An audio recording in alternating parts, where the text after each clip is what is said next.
বিসমিল্লাহির রহমানির রহিম। আজকের ঢাকা 14 আসনের এই নির্বাচনী জনসভার সম্মানিত সভাপতি, উপস্থিত এলাকাবাসী, উপস্থিত মুরব্বীবর্গ, মা বোনেরা, এলাকার ভাইয়েরা, আসসালামু আলাইকুম। কেমন আছেন আপনারা? সবাই ভালো আছেন? আচ্ছা, আলহামদুলিল্লাহ। এখন যারা কথা বলছেন একটু চুপ করে বসতে হবে, তাহলে 10 মিনিট আমি একটু কথা বলবো, কিন্তু তাহলে চুপ করতে হবে, তাহলে শান্ত হয়ে বসতে হবে, তাহলে আমি কথা বলতে পারি। এখন প্রিয় ভাই বোনেরা, এই যে আজকে আমাদের এই নির্বাচনী জনসভা, অর্থাৎ আগামী কয়েকদিন পরে একটি নির্বাচন আছে। এই নির্বাচনে ভাই মাইক আস্তে আস্তে আস্তে আস্তে, এখানে একটু কষ্ট হলে একটু বসে পড়েন, 10 মিনিট, বেশি না। এখানে সামনে যারা আছেন বসে পড়েন, সবার জন্য সুবিধা হবে। এই যে সামনে 12 তারিখে নির্বাচন, ভোটের অধিকার, এটি গত এক যুগের সময় ধরে এই দেশের মানুষের কাছ থেকে এই অধিকার কেড়ে নেওয়া হয়েছিল। গত প্রায় 16 বছর আপনারা কি ভোট দিতে পেরেছিলেন? আচ্ছা, শুধু ভোটের অধিকারই কেড়ে নেওয়া হয় নাই। এই যে এখন বিভিন্ন জন স্বাধীনভাবে যে তাদের মতামত উপস্থাপন করছে, অর্থাৎ মানুষের বাক স্বাধীনতাও কেড়ে নেওয়া হয়েছিল, শুধু ভোটের অধিকার না। এখন প্রিয় ভাই বোনেরা, এই ভোটের অধিকার মানুষের রাজনৈতিক অধিকার বলে, মানুষের অর্থনৈতিক অধিকার বলে, মানুষের বাক ব্যক্তি স্বাধীনতা অধিকার বলে, এইগুলো আদায় করার জন্য অনেকগুলো মানুষ অকাতরে জীবন দান করেছে। গত 16 বছরে বহু মানুষ গুম খুনের শিকার হয়েছে, বহু মানুষ অত্যাচার নির্যাতনের শিকার হয়েছে বিভিন্নভাবে, বহু মানুষ পঙ্গুত্ব বরণ করেছে। এই জনসভার মঞ্চের বাম পাশে কতগুলো মানুষ বসে আছে। কারা তারা বসে আছে? এই মানুষগুলো গত জুলাই আগস্ট মাসে যে গণ অভ্যুত্থান হয়েছে, এই মানুষের স্বজনেরা সেই জুলাই অভ্যুত্থানে তারা শহীদ হয়েছে। এখন প্রিয় ভাই বোনেরা, আজ এই 14 আসনে ধানের শীষের পক্ষ থেকে আমরা এমন একজন মানুষকে ধানের শীষে তুলে দিয়েছি, যে গত 16 বছর ধরে এই যে স্বৈরাচার, গণ অভ্যুত্থানে যে স্বৈরাচার পালিয়ে গিয়েছে এই দেশ থেকে, এই স্বৈরাচারের সময় যত গুম হয়েছে, খুন হয়েছে, অত্যাচার হয়েছে, নির্যাতন হয়েছে, তার একটি প্রতীক হচ্ছে তুলি তথা ধানের শীষের প্রার্থী 14 আসনের। আমরা দেখেছি গত 16 বছর ধানের শীষের 14 আসনের প্রার্থী তুলি কিভাবে সারা বিশ্বকে জানিয়েছে, সারা বিশ্বের সামনে তুলে ধরেছে যে কিভাবে এই দেশে স্বৈরাচার গুমের রাজনীতি করেছিল, হত্যার রাজনীতি করেছিল, খুনের রাজনীতি করেছিল, মানুষকে অত্যাচার নির্যাতনের রাজনীতি করেছিল। এখন প্রিয় ভাই বোনেরা, আমরা আমাদের বহু সহকর্মী, বহু বোনকে আমরা হারিয়েছি এই গণতন্ত্রের যে অধিকার, এই অধিকারকে অর্জন করতে গিয়ে। আজকে এখানে জুলাই শহীদদের পরিবাররা উপস্থিত আছে। আজকে এখানে তুলি যে উপস্থিত আছে প্রার্থী হিসাবে, তার নিজের পরিবারের থেকে সদস্য গুম হয়েছে। এখন প্রিয় ভাই বোনেরা, যেই মানুষগুলো শহীদ হয়েছে, যেই মানুষগুলোকে হত্যা করা হয়েছে, যারা খুন গুণের শিকার হয়েছে, আমরা কি তাদের ত্যাগকে বৃথা যেতে দিতে পারি? তাদের ত্যাগকে, এই যে ভাই পিছনে যারা আছেন, তাদের ত্যাগকে, এই মানুষগুলোর ত্যাগকে বৃথা যেতে দিতে পারি না আমরা বৃথা যেতে দিতে। যদি বৃথা না যেতে দিতে হয়, তাহলে কি কাজ করতে হবে? 1 নম্বর কাজ হচ্ছে যে এই যে ভোটের অধিকার যে প্রতিষ্ঠিত হয়েছে, আমাদের এই ভোটের অধিকারকে, জনগণের এই ভোটের অধিকারকে আমাদের সত্যিকারভাবে শক্তিশালীভাবে প্রতিষ্ঠিত করতে হবে, এবং এই প্রতিষ্ঠিত করার মাধ্যমেই আমরা দেশকে সামনের দিকে নিয়ে যেতে পারবো। গণতন্ত্র এই গত 16 বছর যাবত এই দেশে কোনো জবাবদিহিতে ছিল না, এবং যেহেতু জনগণের কাছে কোনো জবাবদিহিমূলক শাসন ছিল না, জনগণের কাছে জবাবদিহি করার মতন যারা শাসন ক্ষমতায় ছিল তারা জোর জবরদস্তি করে জনগণের অধিকারকে চাপিয়ে রেখেছিল। তারা জনগণের অধিকারকে চাপিয়ে রেখেছিল। প্রিয় ভাই বোনেরা, আজকে এই 12 তারিখের নির্বাচন শুধু যে আমরা গণতন্ত্রের ভিত্তিকে মজবুত করবো তা নয়, গণতন্ত্র ভিত্তিকে মজবুত করার পাশাপাশি 12 তারিখের নির্বাচন হচ্ছে আমাদের আগামী দিনের দেশ গঠনের, ভাগ্যের পরিবর্তনের নির্বাচন। কাজেই আমাদেরকে প্রিয় ভাই বোনেরা, প্রিয় ভাই বোনেরা এখন সামনের দিনে দেশ গঠন করতে হবে। আমরা আন্দোলন করেছি, আমরা সংগ্রাম করেছি, আমরা আমাদের ভোটের রাজনৈতিক অধিকার আমরা আদায় করেছি।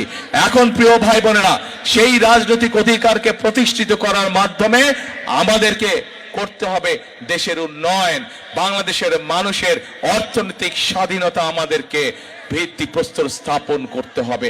অর্থনৈতিক স্বাধীনতা দল মত নির্বিশেষে, শ্রেণী পেশা নির্বিশেষে প্রত্যেকটি মানুষ যাতে অর্থনৈতিকভাবে স্বাধীন হতে পারে আমাদেরকে সেই ব্যবস্থা নিশ্চিত করতে হবে প্রিয় ভাই বোনেরা। এবং সেই জন্যই আপনারা দেখেছেন যে আমরা জাতির সামনে কি উপস্থাপন করেছি। আমরা বলেছি এই দেশের মানুষের অর্ধেক নারী, জনসংখ্যার অর্ধেক হচ্ছে নারী, এবং এই নারীদেরকে যদি আমরা আমাদের উন্নয়ন যাত্রার সাথে সম্পৃক্ত না করি আমরা কোনোভাবেই বাংলাদেশের উন্নয়ন করতে পারবো না। এবং সেই জন্যই এই দেশের খেটে খাওয়া নারী যারা, খেটে খাওয়া মানুষ যারা, খেটে খাওয়া পরিবারের যারা গৃহিণী, যারা মা, তাদেরকে আমরা অর্থনৈতিকভাবে স্বাবলম্বী করে গড়ে তোলার জন্য আমরা ফ্যামিলি কার্ডের কথা বলেছি। প্রিয় ভাই বোনেরা, সারা বাংলাদেশে যত গৃহিণী আছে, সারা বাংলাদেশে খেটে খাওয়া যত পরিবার আছে, প্রত্যেকটি মায়ের হাতে, প্রত্যেকটি গৃহিণীর হাতে আমরা এই ফ্যামিলি কার্ড পৌঁছে দিব। এবং এই ফ্যামিলি কার্ডের মাধ্যমে সরকারের পক্ষ থেকে তাদেরকে প্রতি মাসে একটি সহায়তা বা সহযোগিতা দেওয়া হবে, যার মাধ্যমে ধীরে ধীরে পরিবারগুলো অর্থনৈতিকভাবে স্বাবলম্বী হয়ে উঠতে পারবে। প্রিয় ভাই বোনেরা, আমরা বিশ্বাস করি যে এই দেশের কৃষক যদি ভালো থাকে তাহলে বাংলাদেশ ভালো থাকবে। এবং সেই জন্যই এই দেশের কৃষকদের পাশে দাঁড়ানোর জন্য এর আগে যখন দেশনেত্রী খালেদা জিয়া এই দেশ পরিচালনার দায়িত্বে ছিলেন তখন উনি এই দেশের কৃষকদের জন্য 5,000 টাকা পর্যন্ত কৃষি ঋণ সুদ মওকুফ করে দিয়েছিলেন। তো উনি 25 বিঘা পর্যন্ত জমির খাজনা, কৃষি জমির খাজনা মওকুফ করে দিয়েছিলেন। এবং তারই ধারাবাহিকতায় প্রিয় ভাই বোনেরা আমরা সিদ্ধান্ত গ্রহণ করেছি যে 12 তারিখের নির্বাচনে ইনশাল্লাহ আপনাদের সহায়তায়, আপনাদের সমর্থনে বিএনপি সরকার গঠনে সক্ষম হলে সমগ্র বাংলাদেশে যত কৃষক আছে যাদের কৃষি ঋণ 10,000 টাকা পর্যন্ত, আগামী বিএনপি সরকার এই 10,000 টাকা পর্যন্ত কৃষি ঋণের সুদ সহ কৃষি ঋণ মওকুফ করে দিবে। প্রিয় ভাই বোনেরা, আমার হাতে একটি কাগজ আছে, এই কাগজের মধ্যে তরুণ যুবক সদস্য আছে, তরুণ সমাজের সদস্য আছে, ছেলে হোক মেয়ে হোক, তাদের কাছে শিক্ষার আলো আছে, কিন্তু বেচারা মানুষগুলো বেকার হয়ে পড়ে আছে, কর্মসংস্থানের অভাব আছে। প্রিয় ভাই বোনেরা, আমরা শুধু এই এলাকায় সমগ্র বাংলাদেশের শিক্ষিত যারা আছে, অল্প শিক্ষিত, অর্ধশিক্ষিত, শিক্ষিত, অর্থাৎ এই দেশের যারা তরুণ সমাজের সদস্য, যুব সমাজের সদস্য, এদের ছেলে হোক মেয়ে হোক, আমরা সিদ্ধান্ত গ্রহণ করেছি, আমরা পরিকল্পনা করেছি এই ঢাকা মহানগরীতে প্রত্যেকটি আসনে মিনিমাম করে একটি, এবং সারা দেশে আমরা কর্মসংস্থানের ব্যবস্থা করব তাদেরকে বিভিন্ন রকম প্রশিক্ষণ প্রদানের মাধ্যমে, বিভিন্ন ভোকেশনাল ইনস্টিটিউট, আইটির বিভিন্ন প্রশিক্ষণ দেওয়ার মাধ্যমে, এবং একই সাথে বিভিন্ন টেকনিক্যাল ইনস্টিটিউশন গঠন করার মাধ্যমে আমরা আমাদের ছেলেদেরকে, মেয়েদেরকে দক্ষ শ্রমিকে রূপান্তরিত করব। এবং একই সাথে আমরা সিদ্ধান্ত গ্রহণ করেছি, আমরা দেখেছি বাংলাদেশের প্রায়, আমরা জানি বাংলাদেশে প্রায় 1.5 কোটি মানুষ মানুষ আছেন বাংলাদেশে, বিদেশে বসবাস করেন। এই মানুষগুলোর মধ্যে অনেকেই এখনো যখন বিভিন্ন মানুষ বিদেশে চাকরি বাকরির ব্যবস্থা করে যাওয়ার আগে বিদেশে, তখন তাদেরকে অনেক সময় অর্থ অভাবে নিজেদের বাপ দাদার পৈতৃক ভিটা বিক্রি করতে হয় যাওয়ার অর্থ সংস্থান করার জন্য।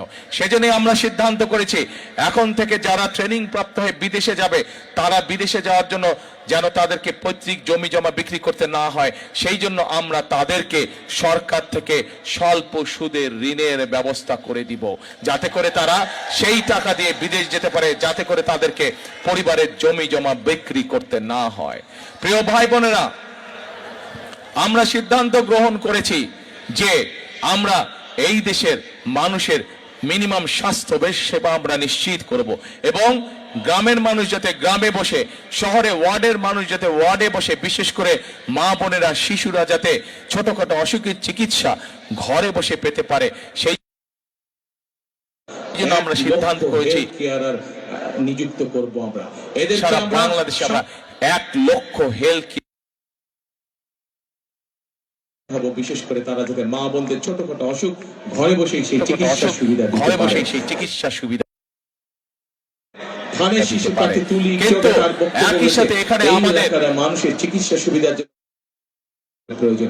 ইনশাআল্লাহ 12 তারিখে আপনাদের সমর্থনে, আপনাদের ভোটে আল্লাহর রহমতে বিএনপি সরকার গঠন করলে পরে আমরা যত দ্রুত সম্ভব এখানে হাসপাতাল, সরকারি একটি হাসপাতাল তৈরির কাজে আমরা হাত দেব ইনশাআল্লাহ।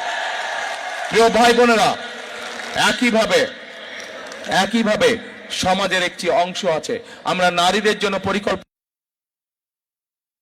গ্রহণ করেছি, আমরা কৃষক ভাইদের কৃষি কার্ড দেওয়ার পরিকল্পনা গ্রহণ করেছি, সুদ মওকুফের পরিকল্পনা গ্রহণ করেছি, আমরা আমাদের তরুণ সমাজের সদস্যদের কর্মসংস্থানের জন্য বিভিন্ন পরিকল্পনা আমরা গ্রহণ করেছি। একইভাবে আমরা আরেকটি পরিকল্পনা গ্রহণ করেছি, আমাদের সমাজে এক শ্রেণীর মানুষ আছেন যে মানুষগুলো জন্ম থেকে মৃত্যু পর্যন্ত আমাদের সাথে তাদের একটি আত্মার সম্পর্ক আছে, একটি আধ্যাত্মিক সম্পর্ক আছে। জীবনের বিভিন্ন সময় সংকটে পড়লে এই মানুষগুলো আমাদেরকে বিভিন্ন গুরুত্বপূর্ণ পরামর্শ দেন। কারা তারা হচ্ছেন আমাদের বিভিন্ন মসজিদ, মাদ্রাসা, মক্তবের খতিব সাহেব, ইমাম সাহেব, মুয়াজ্জিম সাহেবরা সহ অন্য ধর্মের যারা ধর্মীয় গুরু আছেন। এই মানুষগুলোর অধিকাংশই বিভিন্ন সময় মানবতর জীবন যাপন করে থাকেন। আমরা পরিকল্পনা গ্রহণ করেছি, আমরা সিদ্ধান্ত নিয়েছি যে 12 তারিখে ইনশাআল্লাহ আপনাদের ভোটে বিএনপি সরকার, আল্লাহর রহমতে বিএনপি সরকার গঠন করলে এই সকল ধর্মীয় ব্যক্তিদেরকে আমরা সরকারের পক্ষ থেকে সহায়তা প্রদান করব ইনশাআল্লাহ। প্রিয় ভাই বোনেরা, আপনাদের এই এলাকায় একটি বিশাল বড় সমস্যা রয়েছে। সেই সমস্যাটি হচ্ছে বনগাঁও এবং কাউন্দিয়া ইউনিয়নের জনগণের চলাচলের, নির্বিঘ্নে চলাচলের জন্য তুরাগ নদীর উপর একটি ব্রিজ। প্রিয় ভাই বোনেরা, আগে শুনেন কি বলি, আমি তো এখনো বলিনি কিছু, আগে 1 মিনিট সময় দেন, আমি বলি, আগে কথা শেষ করি, তারপরে জোরে ডবল তালি দেন। প্রিয় ভাই বোনেরা, বিগত 16 বছর আমরা দেখেছি মেগা প্রজেক্টের নামে মেগা উন্নয়ন হয়েছে, জনগণের কোনো উন্নয়ন হয়নি, জনগণের ভাগ্যের পরিবর্তন হয়নি। মেগা প্রজেক্ট হয়েছে, হাতে গোনা কিছু লোকের উন্নয়ন হয়েছে। যেখানে মেগা প্রজেক্ট করলে তাদের মেগা পকেটগুলো মেগা অর্থ দিয়ে ভরে, সেখানেই তারা মেগা প্রজেক্ট করেছে। কিন্তু আজকে যে দাবি এই এলাকার মানুষ উপস্থাপন করেছে, বনগাঁও যে তুরাগ নদীর ব্রিজ, এই ব্রিজটি যদি করা হয় তাহলে লক্ষ লক্ষ মানুষের উপকার হবে। এবং আজকের এই নির্বাচনী জনসভায় দাঁড়িয়ে আপনাদের সামনে আমি বলে যাচ্ছি, ইনশাআল্লাহ এই এলাকা থেকে তুলি নির্বাচিত হলে পরে স্বাভাবিকভাবে বিএনপি সরকার গঠন করলে পরে স্বাভাবিকভাবে আমাদের কাজ করতে ইনশাআল্লাহ সুবিধা হবে, এবং আমরা তুলির মাধ্যমে বিএনপি সরকার যত দ্রুত সম্ভব এই তুরাগ নদীর উপরে ইনশাআল্লাহ সেই ব্রিজ স্থাপন করবে। প্রিয় ভাই বোনেরা, এই আস্তে আস্তে স্লোগান দিও না ভাই, তুমি স্লোগান দিলে আমি বক্তৃতা ভুলে যাব। প্রিয় ভাই বোনেরা, জুলাই শহীদদের আত্মত্যাগের বিনিময়, তুলির ভাইয়ের মতন শত হাজারো ভাইয়ের, সুমনের মতন, তাদের মতন গুম হয়ে যাওয়া মানুষগুলোর আত্মত্যাগের বিনিময় আজকে বাংলাদেশের মানুষ তথা আমরা আজকে আমাদের ভোটের অধিকার ফিরে পেয়েছি, আমরা আমাদের কথা বলার অধিকার ফিরে পেয়েছি। আমরা দেখেছি গত এক যুগ ধরে কিভাবে এই দেশের মানুষের রাজনৈতিক অধিকারকে গলা টিপে হত্যা করা হয়েছিল। প্রিয় ভাই বোনেরা, তাদের বিরুদ্ধে জনগণের অবস্থান কি হয়েছে আমরা 5ই অগাস্ট দেখেছি। এই দেশ থেকে তারা পালিয়ে যেতে বাধ্য হয়েছে। কিন্তু প্রিয় ভাই বোনেরা, একটি গোষ্ঠী মানুষকে ধর্মের নামে বিভ্রান্ত করে বিভিন্ন রকম কথা বলে যাচ্ছে, এবং শুধু তাই নয়, তারা চেষ্টা করছে যে বিভিন্ন রকম ষড়যন্ত্র করার। এরই মধ্যে আমরা দেখেছি তাদের দলের লোকজন নকল সিল বানাতে গিয়ে ধরা পড়েছে। প্রিয় ভাই বোনেরা, এর মধ্যে আমরা দেখেছি তাদের লোকজনেরা মা বোনদের, সরল বনা মা বোনদের কাছে গিয়ে কিভাবে তাদের এনআইডি নাম্বার নিয়েছে, তাদের বিকাশ নাম্বার নিয়েছে, তাদেরকে বিভ্রান্ত করার জন্য। দেশের মানুষের এরা বিপক্ষে অবস্থান। অতিথি আমরা দেখেছি 90-এর আন্দোলনের সময়, 90-এর আন্দোলনের সময় তারা কিভাবে জনগণকে ফেলে রেখে সেই স্বৈরাচারের 90 স্বৈরাচারের সাথে নির্বাচনে অংশগ্রহণ করেছিল। প্রিয় ভাই বোনেরা, বিভিন্ন সময় এই মহলের জনগণকে ফেলে রেখে চলে যাওয়ার দৃষ্টান্ত আছে। আজ আবার আমরা দেখছি তারা বিভিন্ন কথা বলে তারা বিভিন্ন রকম বিভ্রান্ত করার চেষ্টা করছে। আজ এই নির্বাচনী জনসভায় দাঁড়িয়ে আমি ঢাকা 14 আসনের প্রত্যেকটি ভোটারকে বিনীত আহ্বান করব, আপনাদেরকে সজাগ থাকতে হবে, আপনাদেরকে সতর্ক থাকতে হবে, আপনাদেরকে সজাগ থাকতে হবে, যেন আবার আপনাদের সেই ভোটকে কেউ আমির নির্বাচন করে বাক্সে বন্দি করতে না পারে, আবার আপনাদের ভোটের অধিকারকে কেউ যেন ছিনতাই করে নিয়ে যেতে না পারে, আবার আপনাদের ভোটের অধিকারকে ষড়যন্ত্র করে কেউ যাতে পাল্টে দিতে না পারে। প্রিয় ভাই বোনেরা, বহু রক্তের বিনিময়, বহু ত্যাগের বিনিময়ে আজ আমাদের এই অধিকার অর্জিত হয়েছে। ভোট দেওয়ার অধিকার, কথা বলার অধিকার, আমাদের নিজেদের অধিকার প্রতিষ্ঠার সেই সময় মহেন্দ্রক্ষণ আমাদের সামনে উপস্থিত হয়েছে। প্রিয় ভাই বোনেরা, আমরা আন্দোলন করেছি, আমরা যুদ্ধ করে এই দেশকে স্বাধীন করেছি। প্রিয় ভাই বোনেরা, আসুন আজ আমাদের এই সামনে যে মহেন্দ্রক্ষণ উপস্থিত হয়েছে, এটিকে আমাদের দেশ এবং দেশের মানুষের কাজে ব্যবহার করতে হবে, দেশ পুনর্গঠনের কাজে ব্যবহার করতে হবে, দেশের মানুষের ভাগ্যের পরিবর্তনের কাজে ব্যবহার করতে হবে, দেশের ভাগ্যের পরিবর্তনের কাজে ব্যবহার করতে হবে। প্রিয় ভাই বোনেরা, আজ সেজন্যই আমরা এমন এক যে মানুষকে, তুলির মতন এমন এক যে মানুষকে আজ আমরা আপনাদের কাছে তুলে দিয়েছি, ধানের শীষ তার হাতে তুলে দিয়েছে, যেই মানুষটি বুঝে মানুষের বেদনা কি, যে মানুষটি বুঝে মানুষের কষ্ট কি, এমন একজন মানুষকে আজকে আপনাদের সামনে আমরা দিয়েছি, এমন একজন মানুষের কাছে আমরা ধানের শীষ তুলে দিয়েছি, যে কিনা মানুষের কষ্ট বুঝে, দুঃখ বুঝে, বেদনা বুঝে, আপনজন হারানোর কষ্ট বুঝে। এই কারণেই তুলি যদি আজ নির্বাচিত হয়, এখান থেকে বিএনপি ইনশাআল্লাহ সরকার গঠন করলে আমরা দৃঢ়ভাবে বিশ্বাস করি প্রতিটি মুহূর্ত তুলি ব্যয় করবে আপনাদের সমস্যা সমাধানের জন্য, আপনাদের এই ঢাকা 14 আসনের এলাকার সমস্যার সমাধানের জন্য। প্রতিটি মুহূর্ত তুলি ব্যয় করবে মানুষের বিপদ আপদ থেকে মানুষকে কিভাবে রক্ষা করা যায়, মানুষের পাশে কিভাবে থাকা যায়, সকল কিছু বিবেচনা করেই আজ আমরা তুলিকে এই আসন থেকে ধানের শীষ তুলে দিয়েছি। প্রিয় ভাই বোনেরা, তুলির হাতে আমরা ধানের শীষ তুলে দিয়েছি। কেন তুলে দিয়েছি আপনাদের সামনে আমি তুলে ধরলাম। আজ 12 তারিখ পর্যন্ত তুলির দায়িত্ব আপনাদের। তুলি এখান থেকে নির্বাচিত হলে ইনশাল্লাহ 12 তারিখে, 13 তারিখ থেকে তুলির দায়িত্ব হবে আপনাদেরকে দেখে রাখা, আপনাদের সমস্যা দেখে রাখা, এলাকার মানুষের সমস্যা দেখে রাখা। প্রিয় ভাই বোনেরা, এতক্ষণ আমি আপনাদের সামনে আমার দলের পরিকল্পনার কথা বললাম। আজ নির্বাচনী জনসভায় আমি হয়তো বিভিন্ন কথাবার্তা, বিভিন্ন কথা আমি বলতে পারতাম, কিন্তু তাতে করে কি জনগণের কোনো লাভ হতো? জনগণের লাভ হতো না।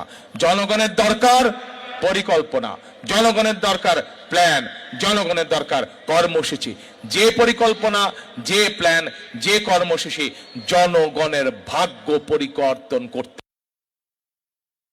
বিএনপি একমাত্র দল এবং এই মুহূর্তে বিএনপি একমাত্র দল, এই মুহূর্তে বিএনপি একমাত্র রাজনৈতিক দল যাদের কাছে সেই পরিকল্পনা, সেই কর্মসূচি, সেই প্ল্যানিং রয়েছে।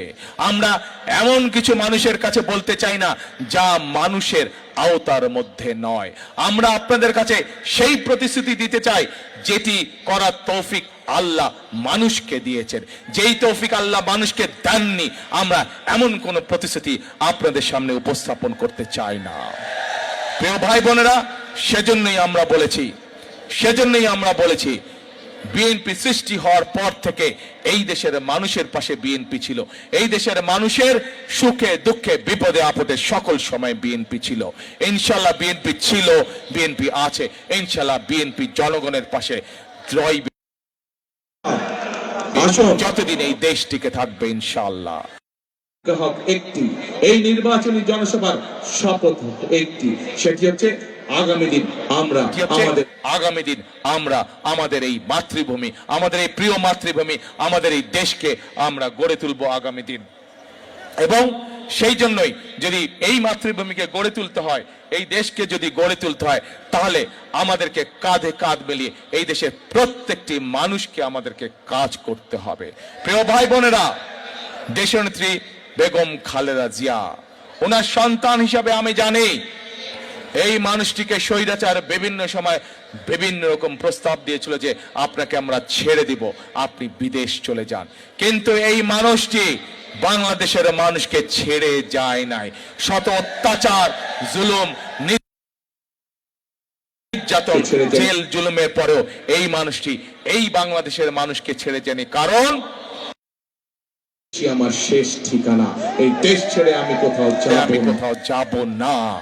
প্রিয় ভাই বোনেরা, যেহেতু আমাদের সকলের প্রথম এবং শেষ ঠিকানা হচ্ছে এই বাংলাদেশ, আসুন আমরা আজকে শপথ গ্রহণ করি, আমরা আজকে প্রতিজ্ঞা করি যে 12 তারিখের নির্বাচনে তুলিকে বিজয়ী করে, 12 তারিখের নির্বাচনে ধানের শীষকে বিজয় করে 13 তারিখ থেকে আমরা ইনশাল্লাহ ধানের শীষের নেতৃত্বে বাংলাদেশকে, জুলাই শহীদদের প্রত্যাশিত সেই বাংলাদেশ গড়ে তুলব। বাংলাদেশকে সেই প্রত্যাশিত বাংলাদেশ তৈরি করার কাজে আমরা হাত দিব। করতে চান আপনারা, কারা কারা করতে চান? আসুন আমরা এতগুলো হাত যদি কাজে নেমে যায়, এতগুলো হাত যদি সহযোগিতা করে, সমর্থন করে, ইনশাল্লাহ প্রিয় ভাই বোনেরা আমরা আমাদের সেই সক্ষম হব, বাংলাদেশ গড়ে তুলতে সক্ষম হব। সেজন্যই আমি একটি কথা বলি প্রিয় ভাই বোনেরা, করব কাজ, গড়ব দেশ, সবার আগে করব কাজ, সবার আগে বাংলাদেশ। প্রিয় ভাই বোনেরা, আজ আনুষ্ঠানিকভাবে আমি তুলির হাতে এই ধানের শীষ তুলে দিয়ে যাচ্ছি। আপনারা তুলিকে 12 তারিখ পর্যন্ত দেখে রাখবেন। ইনশাআল্লাহ 13 তারিখ থেকে তুলি বিজয় হয়ে আসলে 13 তারিখ থেকে তুলি থাকবে এই এলাকার মানুষের পাশে সুখে দুঃখে সকল সময় ইনশাআল্লাহ। প্রিয় ভাই বোনেরা, আসুন আমাদের শপথ হোক দেশ গড়ার, আমাদের শপথ হোক রাষ্ট্র পুনর্গঠন করার। আল্লাহ হাফেজ। বাংলাদেশ জিন্দাবাদ, বাংলাদেশ জাতীয়তাবাদী জিন্দাবাদ। আসসালামু আলাইকুম।